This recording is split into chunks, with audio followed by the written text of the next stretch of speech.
Thank you, Scott, very much. It's an honor and a privilege to be with you, the business and economic development leaders from all over across the state.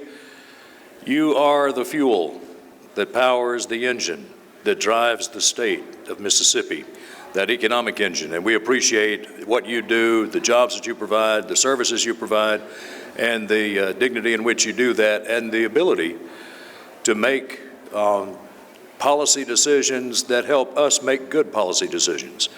You're the fuel for the engine that drives the state, but it's up to the legislature to decide if it's in reverse or forward.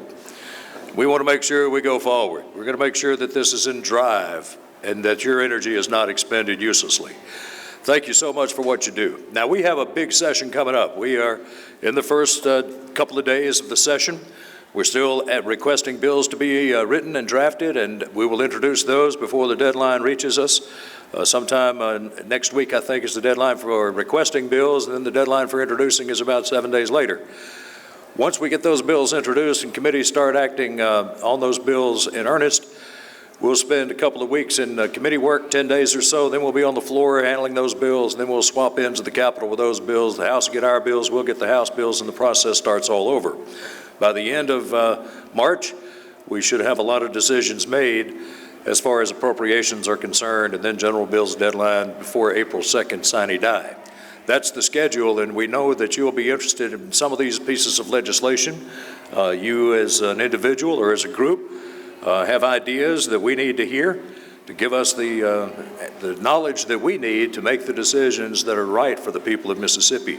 Somebody said something earlier, nobody knows everything. Nobody. And so we are open to your suggestions, we're open to your opinions, and we're open to discussion on any topic of any matter that you might have on your mind as a group or as an individual. I think education is going to be an issue this year from the standpoint of deciding the formula, direction on the formula. We don't have any idea what the Ed Build recommendation is going to be, but we do think that we will have a good objective look at the education formula and see what we can do to make sure that more money gets into the classroom, which is what we all ought to be about. So we'll be doing that. We also will be working on, hopefully, trying to wait and see is probably one of the things we'll have to do on some issues. The president-elect has made the comment that infrastructure is important to him. We need to see exactly what that Washington answer is going to be, what their recommendations are going to be as far as infrastructure is concerned, how much is the state going to put in, and how much is the feds going to put in, all of those things. So we need to have those discussions before we can make final decisions, but we can't, in my opinion, let another session go by without trying to do something about our infrastructure. The other thing that I think, will be working on diligently is trying to get a handle on the Medicaid budget. The Medicaid budget grows and grows and grows. It's over $1 billion state money, and the feds match us 3 to 1. For every dollar we put in from the state, $1 billion, general funds, the state gives us 3.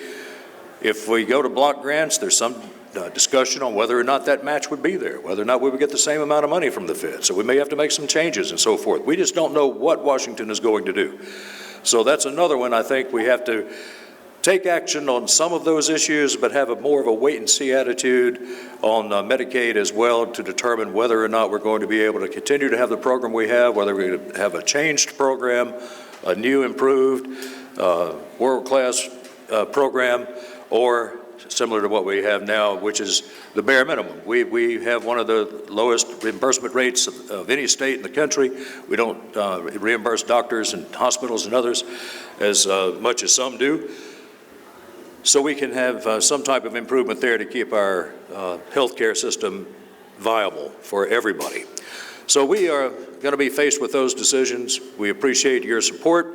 We ask for your prayers, your suggestions, your comments, and don't let us run out of gas. Keep fueling us. Keep us going, and keep us on the straight and narrow as we try to make the right decisions for the people of Mississippi and everything that we do, not only here, but out there in our regular lives too. Thank you all so very much.